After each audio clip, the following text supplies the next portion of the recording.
Are you frustrated and disheartened by ambiguous and seemingly contradictory statements coming time after time, year after year from Canon executives when it comes to third-party lens support?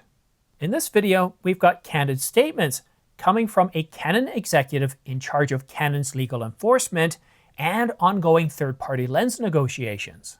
Go Takura, Canon's senior managing executive officer and deputy head of the imaging group, was very candid in his answers. But before we get to the details, please subscribe to this channel. It doesn't cost you anything, helps this channel grow, and keeps you up to date on the latest camera coverage.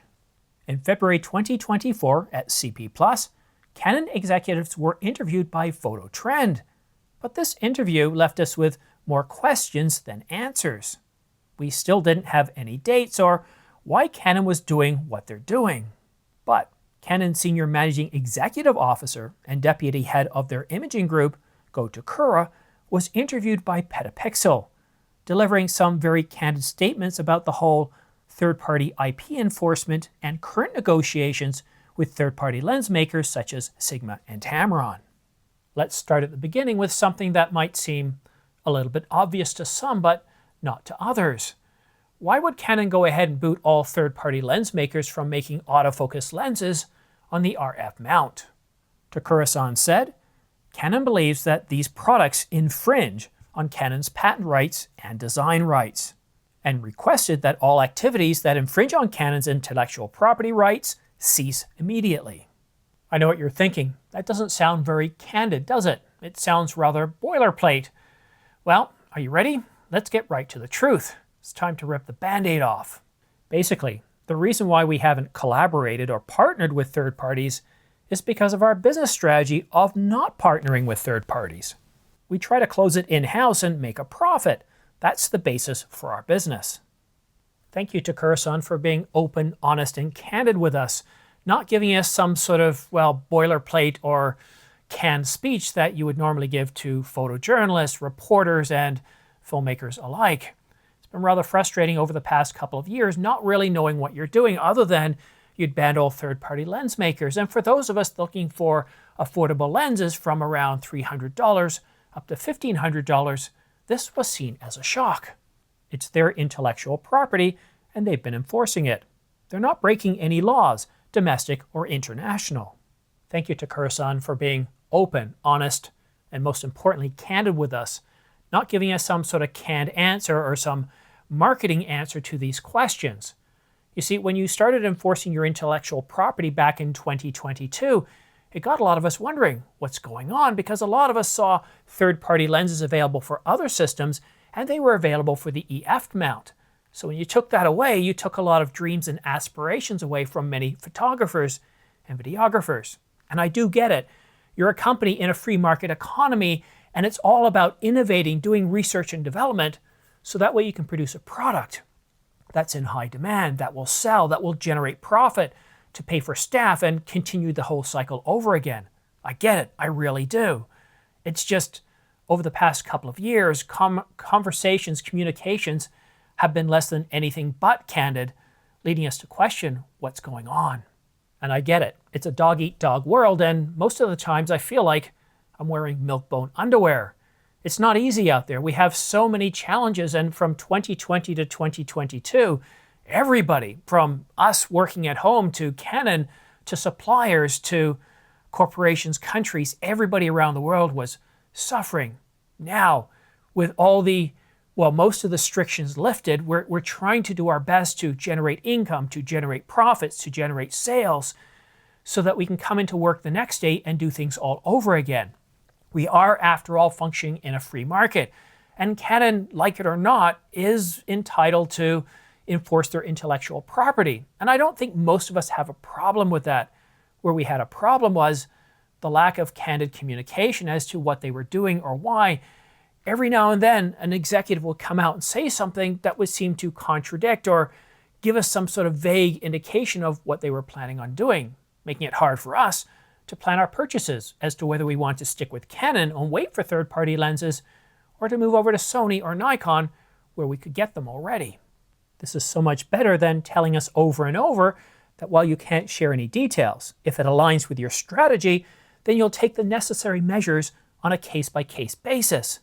And while they're telling us this, while they're responding to questions, in a glass case not too far away is a brand new Cusina RF 50mm lens. A new RF lens while Canon's talking about approving things on a case-by-case basis, leading us to believe that they're opening up their mount, well, at least on a case-by-case basis. So is the mount being opened up or not? Well, a recent quote said, no, they're not opening up their mount. They never were. I want to clarify that at this time of talking, there is no third-party lens with autofocus available. And as you know, we haven't adopted an open strategy. But to Kurosan, so their viewpoint has changed. We have released more than 40 RF lenses, and our product roadmap has become more diverse. Along with this, we have further developed our communication with third parties since last year. And to Kurosan, restated what's been reported by the Japanese publication Mynavi, saying that Canon is more than 50% towards making a deal. Kurosan continued, however, 6 years have passed since the release of the RF mount. We have grown to a point where the main body of over 40 lenses is enough for our product. As a result, the business environment surrounding RF mounts has changed. Based on this, we are now considering opening new horizons in this business as part of our strategy. For this reason, we are holding discussions with third parties. And Kurosan closed off with a sense of ownership, stating, and I started it. I was the first to cover Canon's enforcement of their intellectual property. I covered Canon's interview with Phototrend at CP Plus in 2023 and just recently at CP Plus last month, but came away with not trusting anything Canon said. Canon led us to believe that they were talking with lens makers. We will take the necessary measures on a case-by-case basis, and showed off the manual focus Cosina Voigtlander 50mm f1 prime, which didn't come to market until late 2023, just after the announcement of the Mica 85mm f1.4. However, we still don't know the dates, other than negotiations are halfway. As a result of these candid conversations about the negotiations being more than halfway, it's pretty safe to say that we're not going to see any sort of agreement or announcement before the end of 2024, perhaps late Q3 or Q4, or maybe even in the first half of 2025. I know it's frustrating, but the reason why we're here today, the reason why we are having a candid conversation with Canon, and the reason why negotiations are being stepped up and being led by a senior executive is because of you. It's because of you and me and us talking about this, producing videos, having a conversation, sharing it with Canon at trade shows, asking them questions, putting the pressure on, making decisions. And that's, if you keep this up, it's only going to keep the pressure there. It's going to raise this as a priority. Because as Canon has said, they're a business. It's all about making profit, not just off lenses, but of bodies and accessories. And if you're dissatisfied with Canon, and if you're not purchasing Canon lenses and bodies and accessories, well, that will impact sales and profit. And if Canon understands that your buying decisions and that you're frustrated and that whether you're switching to Sony or not, maybe you're just holding up buying new lenses until some sort of agreement is in place or some sort of announcement is in place, that is certainly going to raise the priority of this, because at the end of the day, all Canon wants to do is, like any other business, is to make some money so they can come back the next day and do the same thing all over again. And after all, deliver what we want as photographers and videographers. And by the fact that you're still here, you're not completely frustrated with this topic yet, not enough to tune out. So if you want to stay up to date on all the latest and greatest regarding Canon third-party lens negotiations with third-party lens makers such as Sigma and Tamron, then go ahead and click subscribe and choose all notifications. And don't forget to follow me on X.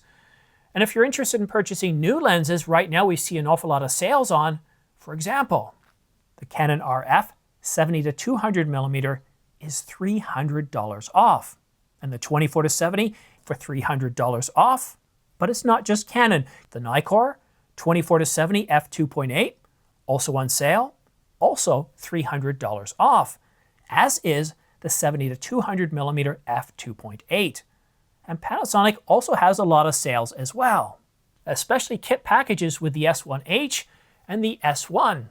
No S1H Mark II at this point, or no S1 Mark II. And if you are interested in purchasing any of these lenses, camera gear, or accessories from Adorama, B&H, or Amazon.com, then please consider using my affiliate links down below. These guys right here, I do have them in the description. If you do happen to use any of those affiliate links, and I do a big thanks to all of you that do, I get anywhere from 2 to 12% back, which really does help support this channel. And the reason why I'm here today on the verge of 51,000 subscribers is because of you supporting me by commenting, by liking, and by using my affiliate links. It makes a huge deal. And thank you from the bottom of my heart. It's very much appreciated.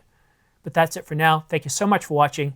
And actually, hold on. Before I end this video, stay tuned. If you're not subscribing, subscribe, because things are really going to start to heat up.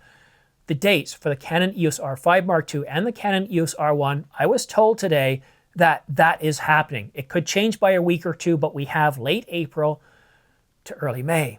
So what that means is with about 2 months to go, we're going to start to see some more specifications, leaked images, and pricing as we start to move further into the calendar. And we're going to start to get validated specifications. Canon has done a very good job of keeping back that information by not letting things leak. But as they start to talk to distributors and manufacturers, that's all going to change. Things are going to slip out. So don't forget to subscribe and choose all notifications, because things are going to start to get interesting.